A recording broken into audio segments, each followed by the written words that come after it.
Hello students, तो चलिए अपनी इस वीडियो को आगे बढ़ाते हैं। और इस वीडियो के अंदर हम देख रहे हैं किस प्रकार से रिफ्लेक्शन लाइट का होता है। ठीक है ना, लाइट का रिफ्लेक्शन ऑफ लाइट हम इसमें पढ़ रहे हैं। और रिफ्लेक्शन ऑफ लाइट में भी हमारी जो लास्ट की वीडियो है, उस लास्ट की वीडियो के अंदर हमने क्या देखा था कि है। हालांकि ये प्रैक्टिकल होते हैं। ठीक है ना, प्रैक्टिकल के अंदर हमें करके दिखाया जाता है, जिसके अंदर हम मिरर लेते हैं, इसके बाद में ऑब्जेक्ट लेते हैं। हमारी जो फिजिक्स लैब होती है उसके अंदर ये करके दिखाए जाते हैं। ठीक है ना, लेकिन हमारे सिलेबस में केवल इतना ही है। और इन ये जो हमारी इमेज फॉर्मेशन होती है, इसमें 6 होगी। सबसे पहला यदि हम बात करते हैं तो जब हम ऑब्जेक्ट को इन्फिनिटी पे रखते हैं तो देखते हैं कि हमारी इमेज फॉर्मेशन कहाँ होगी, कितना बड़ा उसका इमेज बनती है। ठीक है ना, इसके बाद में इन्फिनिटी के बाद में हम अपने ऑब्जेक्ट को सेंटर ऑफ कर्वेचर और कह सकते हैं इन्फिनिटी के बीच में जब किसी भी लाइन पे प्रिंसिपल ऑफ एक्स की पे रखते हैं तो तब देखेंगे कि ऑब्जेक्ट हमारा यानी कि ये ऑब्जेक्ट है और हमारी जो इमेज है वो इमेज कहाँ बनेगी। इसके बाद में हमारी जो थर्ड स्थिति होती है उसमें हम सेंटर ऑफ कर्वेचर के ऊपर रखेंगे। ठीक है ना, अपना जो ऑब्जेक्ट होगा हमारा कोई भी, उसको हम सेंटर ऑफ कर्वेचर पे रखते हैं, रख कर देखेंगे कि इमेज का फॉर्मेशन कहाँ होगा। वहीं हमारी जो तीसरी से आगे हमारी जो फोर्थ स्टेज आती है, उस फोर्थ स्टेज में प्रिंसिपल ऑफ एक्स के ऊपर हम कहाँ रखेंगे, यानी कि हम कह सकते हैं फोकस और वक्रता त्रिज्या के बीच में, यानी कि वक्रता केंद्र के बीच में हम ऑब्जेक्ट को रख कर देखते हैं। ठीक है ना, ये हमारी फोर्थ इसे क्या जाती है, एक प्रकार से फोर्थ हमारा नंबर आता है। वहीं जब फिफ्थ की हम बात करते हैं तो फिफ्थ में हम अपने ऑब्जेक्ट को फोकस के ऊपर रखते हैं और फोकस के ऊपर रख कर देखते हैं कि हमारी इमेज फॉर्मेशन कहाँ होती है, किस प्रकार की होती है, उसकी प्रकृति कैसी है। इसके बाद में जो हमारी सिक्स्थ स्टेज आती है, सिक्स्थ स्टेज में हम देखेंगे कि यदि हम अपने ऑब्जेक्ट को फोकस और पोल के बीच में रखते हैं तो इमेज का फॉर्मेशन कैसे होता है, कहाँ होता है। तो ये हमारी 6 स्टेजेस है जिसमें हम मिरर के सामने अपने ऑब्जेक्ट को रखते हैं और रखने के बाद में हम उसका एनालाइज करते हैं, हम उसका ऑब्जर्वेशन करते हैं कि हमारा इमेज का फॉर्मेशन कहाँ हो रहा है। ठीक है ना, और कितना बड़ा हमारा इमेज बनी है। ठीक है ना, वो सीधी है कि वो उल्टी है। ठीक है ना, तो ये हमारा पॉइंट वही है। तो सबसे पहले हम बात कर लेते हैं when the object are situated in on infinity. ठीक है ना, जब हम कोई भी हमारा जो ऑब्जेक्ट होता है उसको हम कहाँ रखते हैं, जैसे हमारा एक ऑब्जेक्ट है ए बी। ठीक है ना, इसको हमने इन्फिनिटी पे रखा हुआ है, प्रिंसिपल ऑफ एक्स पे नहीं है, कहाँ है, इन्फिनिटी पे है।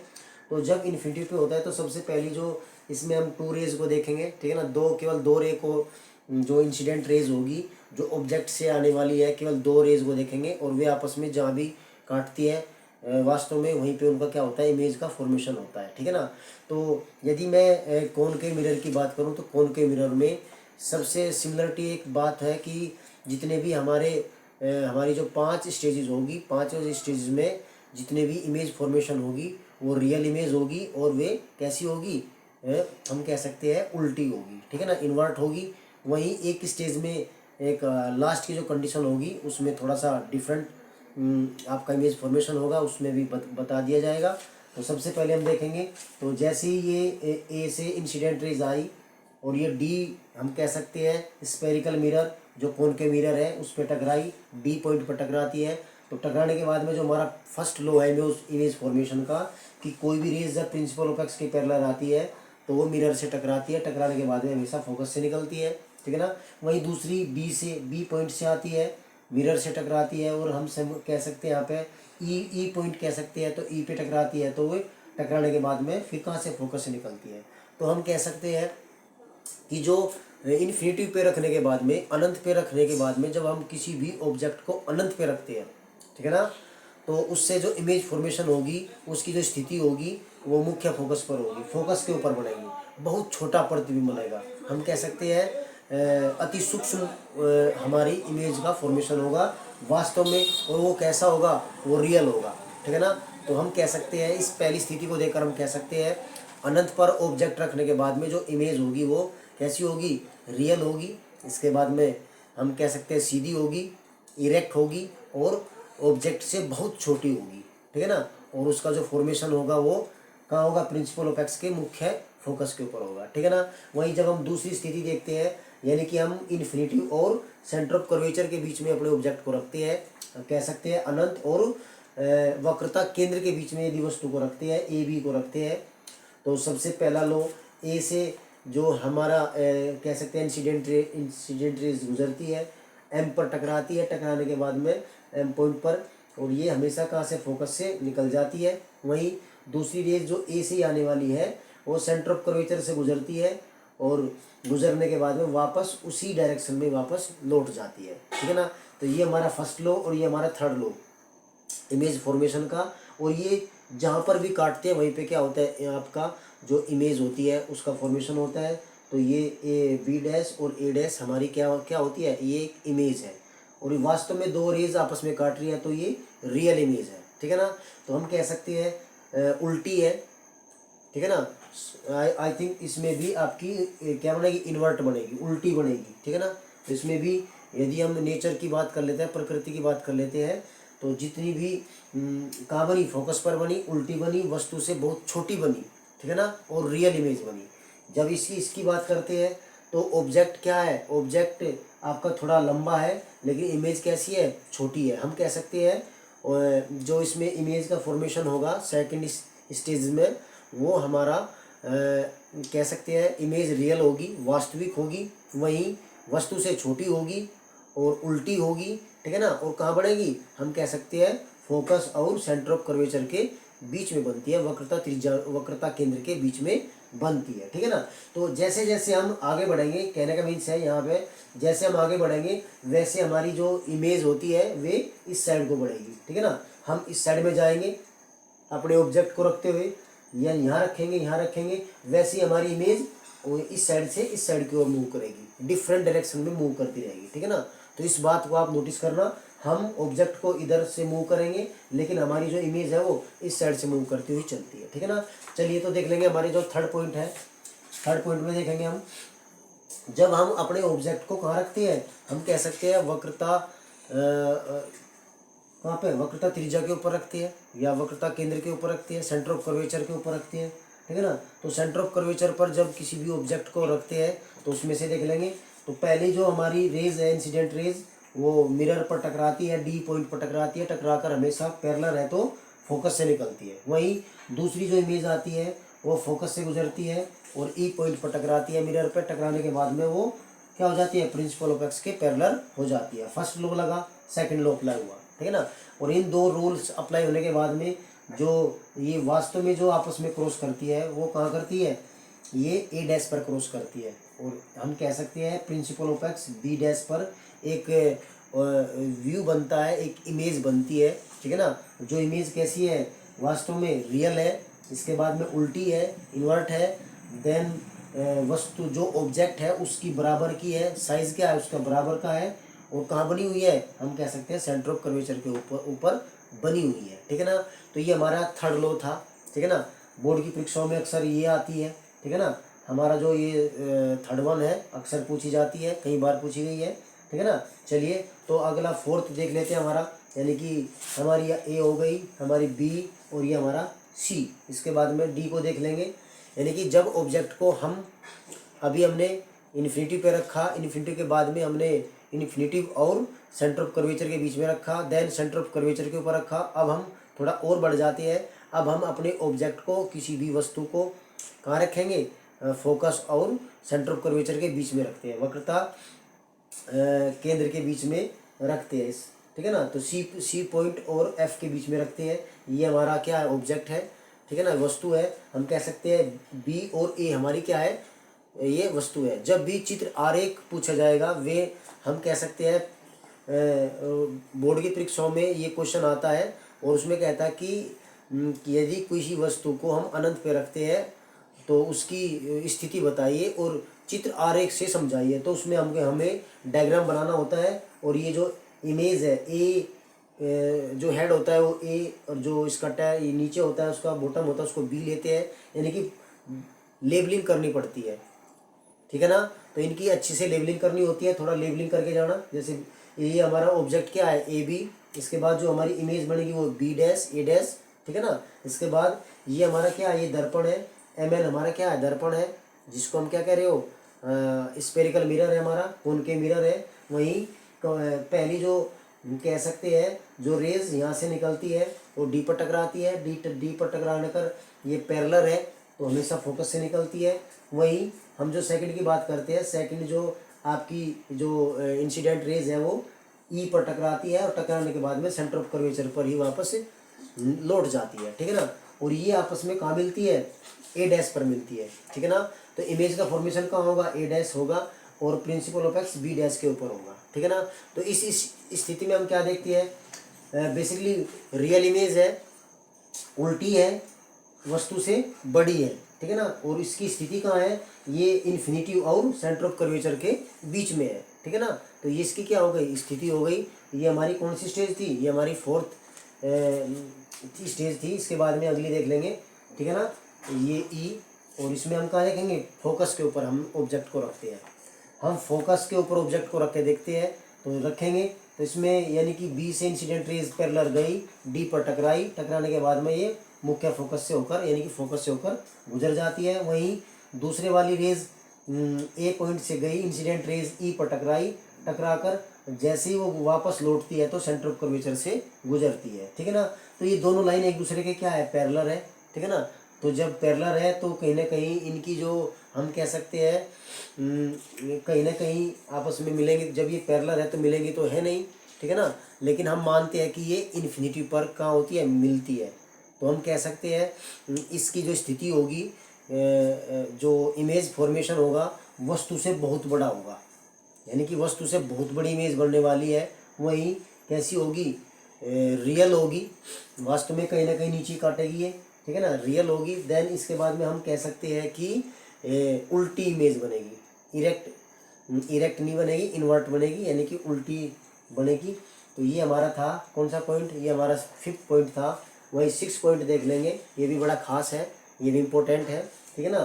क्योंकि इसमें क्या होता है, मैंने अभी बताया जितने भी हमारी इससे पहले हमने डिस्कस करी, इनमें कॉमन क्या था, इनमें सब में कॉमन क्या थी, जो इमेज थी वो कैसी थी, उल्टी थी और रियल थी, वास्तविक थी। बट इसमें जो हमारी 6th स्टेज है, इसमें जो इमेज बनेगी वो वर्चुअल बनेगी, आभासी बनेगी और सीधी बनेगी, ठीक है ना।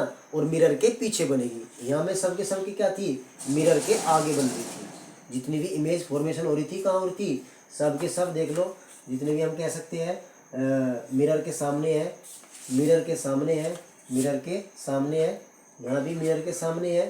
और 5वीं स्टेज में भी कहाँ थी, मिरर के सामने इमेज है, बट इसमें क्या है, मिरर के पीछे है, ठीक है ना। तो इसमें 3 स्थिति अलग हो जाती है, इसलिए हमें कुछ अलग बनाती है। बोर्ड की परीक्षाओं में ये भी अक्सर आ जाती है। तो अब हम इसमें क्या करते हैं, इसमें हम ऑब्जेक्ट को फोकस और ध्रुव के बीच में रखते हैं, ठीक है ना। तो फोकस और ध्रुव के बीच में जैसे रखते हैं तो सबसे पहली जो इमेज हम कह सकते हैं कि ये पैरेलल जाएगी और फोकस से गुजरेगी, ठीक है ना। पैरेलल जाती है और जाकर फोकस से गुजरती है। वही जो दूसरी वाली होती है वो सेंटर ऑफ कर्वेचर से जाती है। तो थोड़ा सा इसमें इमेज का कुछ अलग तरीके से दिखाया गया है। तो देखो ये कहीं ना कहीं आपस में खुलती जा रही है, यानी कि ये कहीं मिलने वाली नहीं है। यहाँ से देखो थोड़ा सा खुल रही है, ठीक है ना, खुलती जा रही है। तो यहाँ तो इस साइड तो कभी मिलने वाली ये नहीं है, ठीक है ना। फिर भी हम क्या करते हैं, पीछे एज्यूम करते हैं और इन दोनों लाइंस को पीछे तक बढ़ाते हैं और ये ए डैश पर जाकर पीछे काटती है, वास्तव में नहीं काटती, इसलिए इन्हें हम वर्चुअल इमेज कहते हैं, ठीक है ना। हमें मानना पड़ता है, सोचना पड़ता है और हम कहते हैं कि ये लाइन हमने आगे तक बढ़ाई, ये लाइन हमने आगे तक बढ़ाई और तब जाकर ये इमेज का क्या होता है, फॉर्मेशन होता है। हम कह सकते हैं इसमें जो इमेज बनती है वो वर्चुअल बनती है, इसके बाद वस्तु से बड़ी बनती है, दर्पण के पीछे बनती है और सीधी बनती है, ठीक है ना। तो ये हमारी 6 स्थिति थी जिसके अंदर हमने देखा कि जो इमेज का फॉर्मेशन होता है, ठीक है ना, इसमें कॉनकेव मिरर के अंदर, ठीक है ना। तो ये कॉनकेव मिरर के अंदर इमेज का फॉर्मेशन था। इसके बाद में यूजेस देख लेंगे, क्या यूजेस है, बड़ी बहुत बार आया है। कॉनकेव मिरर के जो यूजेस होते हैं यानी कि आउटर लेंस के जो उपयोग होते हैं कई बार आया है। तो बेसिकली आउटर लेंस का उपयोग जो हमारे डॉक्टर्स होते हैं, नाक कान आँख के डॉक्टर होते हैं, वो इसी का इस्तेमाल करते हैं। इसके बाद में जो शेविंग हम कह सकते हैं शेविंग मिरर होता है, उसमें भी हम इसका कॉनकेव मिरर का यानी कि आउटर लेंस का इस्तेमाल करते हैं। स्ट्रीट लाइट के अंदर भी हम कॉनकेव मिरर को ही रखते हैं जिससे कि सारी की सारी जो लाइट है वो एक जगह क्या हो जाए, कन्वर्ज हो जाए। वहीं जो टेबल लैंप होता है उसमें भी हम इसी का इस्तेमाल करते हैं। गाड़ी की जो हेडलाइट होती है उसमें भी हम कौन के मिरर का ही यूज करते हैं, ठीक है ना। तो इसमें भी चीज़ें वही दी गई होगी। डेंटिस्ट रखते हैं। इसके बाद में जो हमारा शेविंग मिरर होता है वो भी यही होता है। पेशेंट लार्जली कौन के mirror use to the concentration light produce in the, चलिए इसके बाद में ये हमारा image formation in convex mirror. Convex mirror के अंदर भी हम देखते हैं तो इसमें हमारी ये दो स्थितियाँ हैं, ठीक है ना। जो जब हम इन्फिनिटी पर रखते हैं तो इन्फिनिटी पे रखने के बाद में इसमें क्या होता है, जो इमेज का फॉर्मेशन होता है उत्तल लेंस में, सॉरी उत्तल दर्पण में। उत्तल दर्पण में क्या होता है, अवतल दर्पण में हमने देखा सारी की सारी जो इमेज फॉर्मेशन हो रही थी किधर हो रही थी, दर्पण की ओर हो रही थी, ठीक है ना, दर्पण के सामने हो रही थी। इसमें क्या होगा, दर्पण के पीछे बनती है, सीधी बनती है। कैसी बनती है, सीधी बनती है। तो इसमें ज़्यादा कुछ है नहीं और आपको सिर्फ इस बात को याद रखना है कि जो अवतल लेंस होता है, कॉनकेव मिरर होता है, उसके अंदर जो इमेज फॉर्मेशन होती है वो रियल होती है, जबकि जो हमारा कॉन्वेक्स मिरर है उसमें जो इमेज फॉर्मेशन होती है वो कैसी होती है, आभासी होती है, वर्चुअल होती है। वहीं जो हमारा अवतल दर्पण होता है, अवतल दर्पण में इमेज हमेशा उल्टी बनती है और इसमें कैसी बनती है, सीधी बनती है, ठीक है ना। बस एक स्थिति को छोड़कर वो जो हमने लास्ट की डिस्कस की थी 6th वाली उसके अंदर, तो ये हमारी किसकी थी, ये हमारी कॉन्वेक्स मिरर की थी, ठीक है ना। तो ये दो स्थिति है इन्फिनिटिव पे, यानी कि फोकस पर बनता है। वहीं जब हम फोकस और कह सकते हैं इन्फिनिटिव और फोकस के बीच में, सेंटर ऑफ कर्वेचर के बीच में रखते हैं, ठीक है ना, तो हमारा जो इमेज फॉर्मेशन होता है कहाँ होता है, तो ये इसमें दी गई है, ठीक है ना। तो चलिए इसके बाद में देख लेंगे कॉन्वेक्स मिरर के बाद में। तो ये दो चीज़ है, एट द इन्फिनिटिव, जब हम इन्फिनिटी पर रखते हैं तो क्या होता है, एट द फोकस, फोकस पर बनता है, बिहाइंड द मिरर, मिरर के पीछे बनता है। वहीं हाईली डिमिनिश, बहुत छोटा पॉइंट साइज, ठीक है ना, वर्चुअल होता है और आपका क्या होता है, इरेक्ट होता है, सीधा होता है, ठीक है। इसके बाद में जो हमारा सेकंड था, between infinitive and the pole P of the mirror, यानी कि इन्फिनिटिव और पोल के बीच में जब हम रखते हैं तो बिहाइंड द पोल यानी कि पोल के पीछे, और फोकस बिहाइंड द मिरर, ठीक है ना। और इसमें छोटा होता है, ठीक है ना, और वर्चुअल और इरेक्ट। तो वही है, उत्तल लेंस में हमेशा जो इमेज बनेगी वो कैसी बनेगी, वर्चुअल बनेगी, आभासी बनती है, ठीक है ना, और दर्पण के पीछे बनती है, ठीक है। तो चलिए इसके बाद में क्या देखेंगे, इसके यूजेस देख लेते हैं, ठीक है ना। तो जैसे हमने कॉनकेव मिरर के यूजेस देखे, डेंटिस्ट उसको रखते हैं, सेविंग मिरर होता है, ठीक है ना। इसके बाद में जो टेबल लैंप होते हैं उनमें हम उसका इस्तेमाल करते हैं, स्ट्रीट जो लाइट होती है उसमें हम उसका इस्तेमाल करते हैं। वहीं हम कह सकते हैं जो गाड़ी की हेडलाइट होती है उसमें भी हम कॉनकेव मिरर का यूजेस करते हैं। वहीं कॉन्वेक्स लेंस यानी कि कॉन्वेक्स मिरर को भी देख लेते हैं। बेसिकली इसका इस्तेमाल हम क्या करते हैं, यानी कि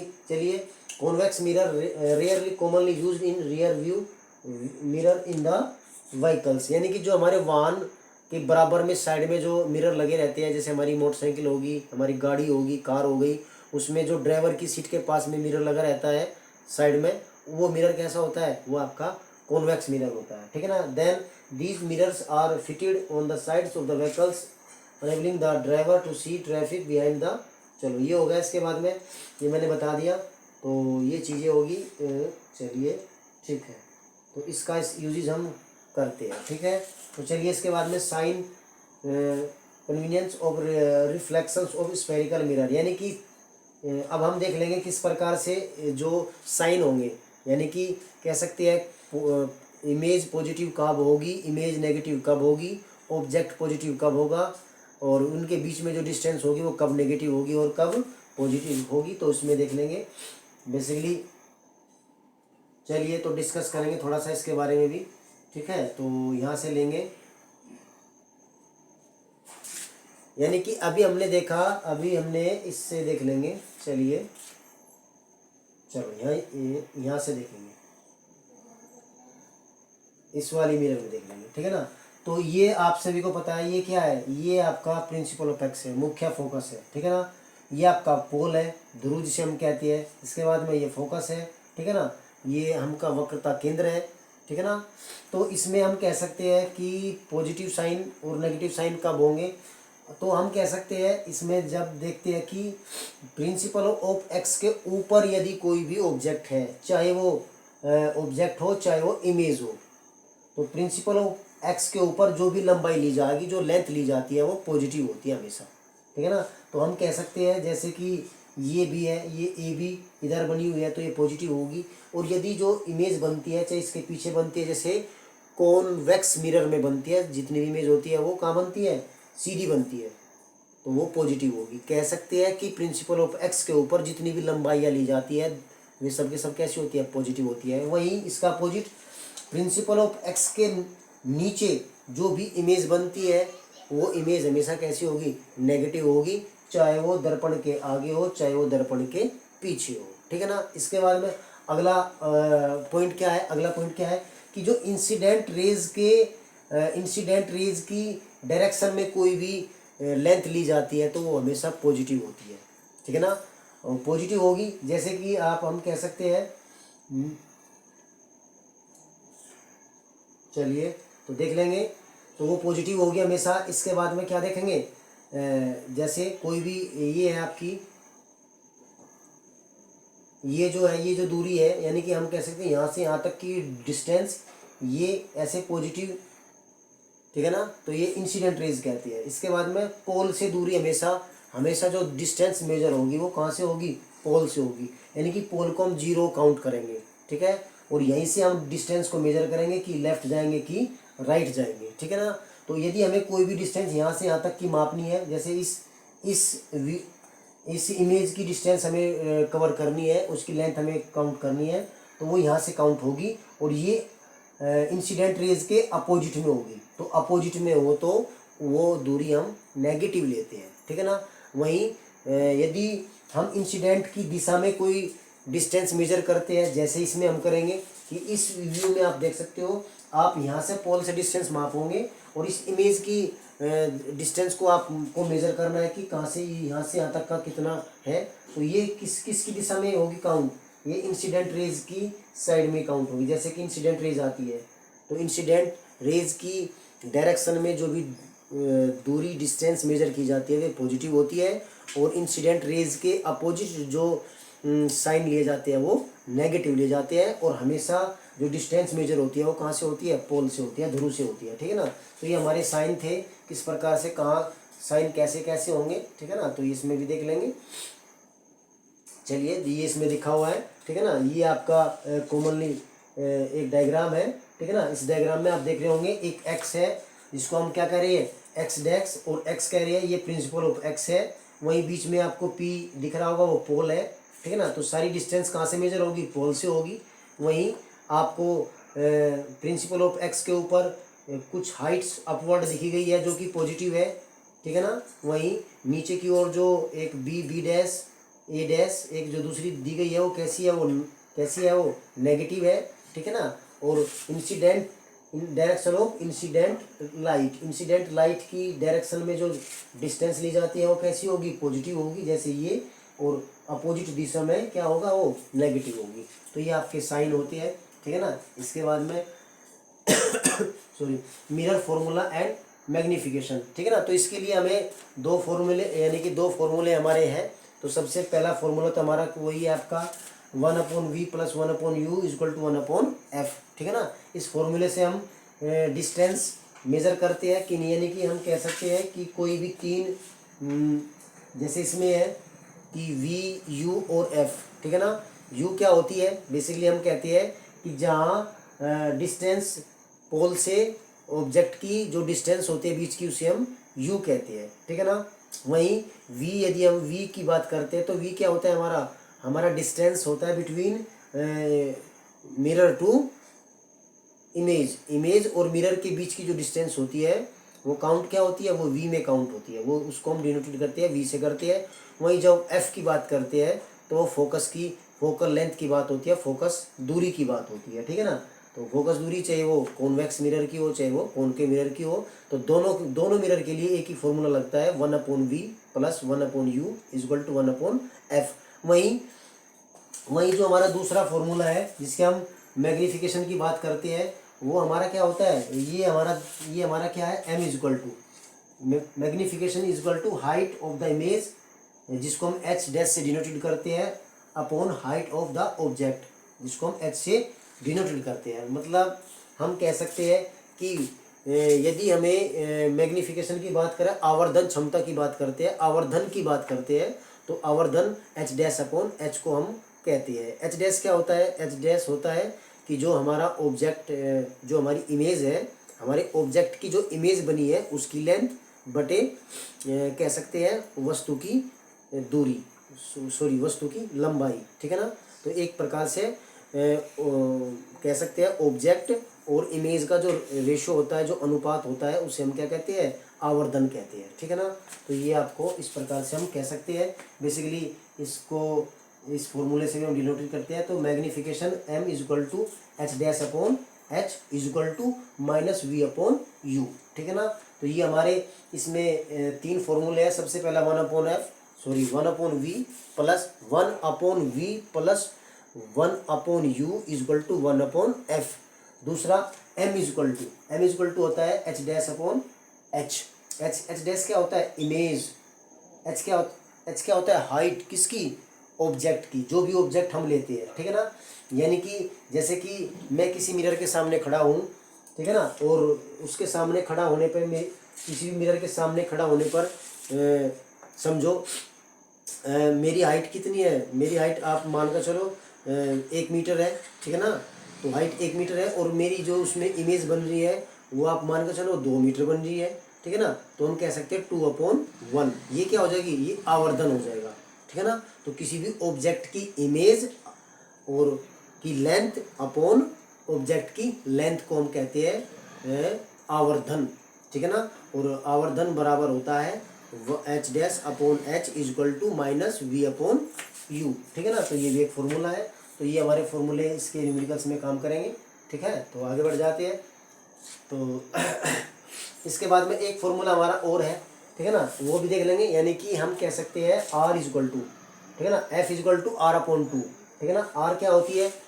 जो मैंने कहा सेंटर ऑफ कर्वेचर होती है, वहाँ से जो डिस्टेंस मापी जाती है पोल तक के बीच की, उसको हम कह सकते हैं जो ये जो रेडियस होती है, आप कह सकते हैं यहाँ से ले लो ये वाला, ठीक है ना, ये यहाँ से देखेंगे, ठीक है ना।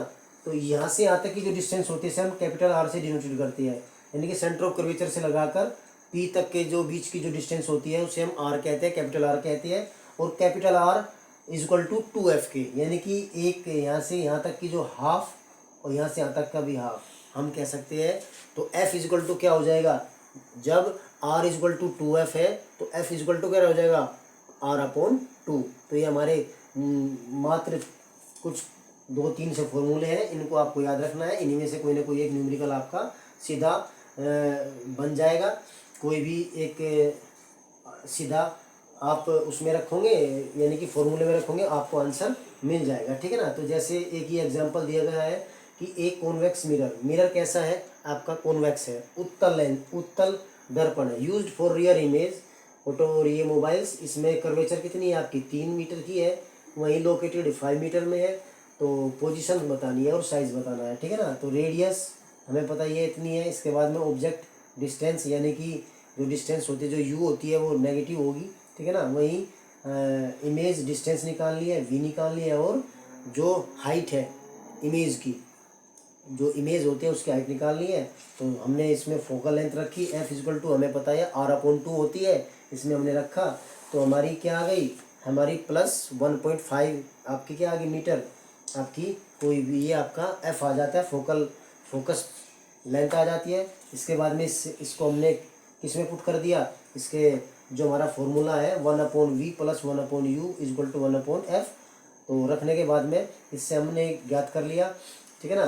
तो ये हमारा क्या आ गया? ये हमारा v आ गया, ठीक है ना। तो ये आपका प्लस 1.15 m क्या आ गया? ये आपका v आ जाता है। तो इस प्रकार से भी हम निकाल सकते हैं। तो हमने क्या निकाल लिया? हमने f निकाल लिया, हमने v निकाल लिया।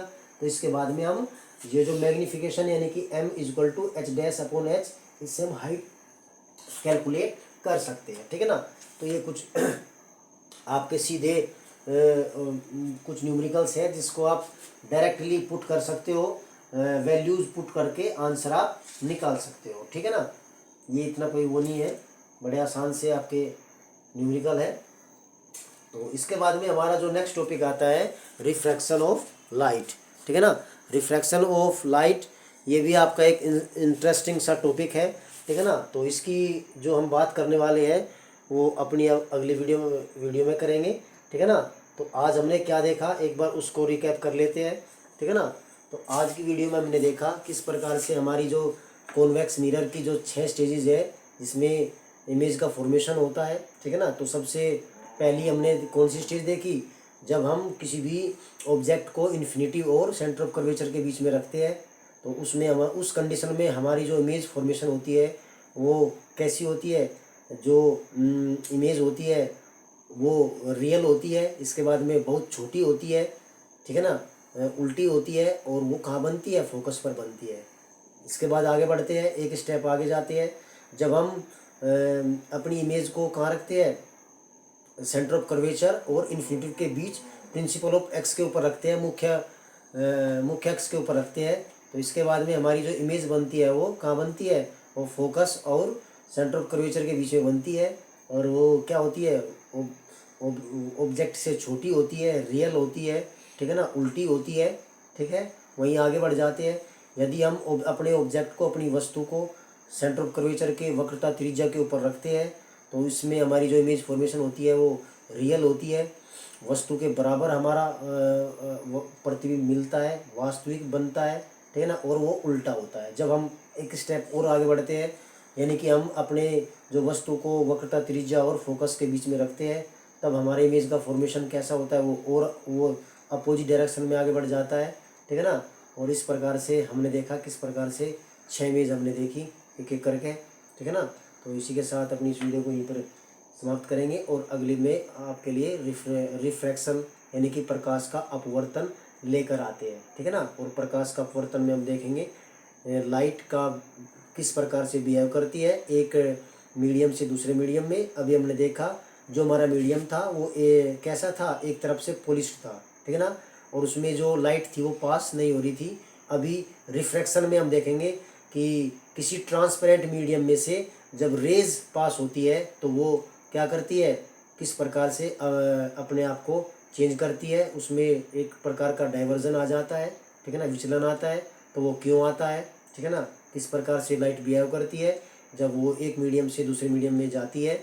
तो वो रिफ्रैक्शन ऑफ लाइट का एक पार्ट है, ठीक है ना। तो आज की वीडियो यहीं तक ही। थैंक यू वेरी मच, धन्यवाद।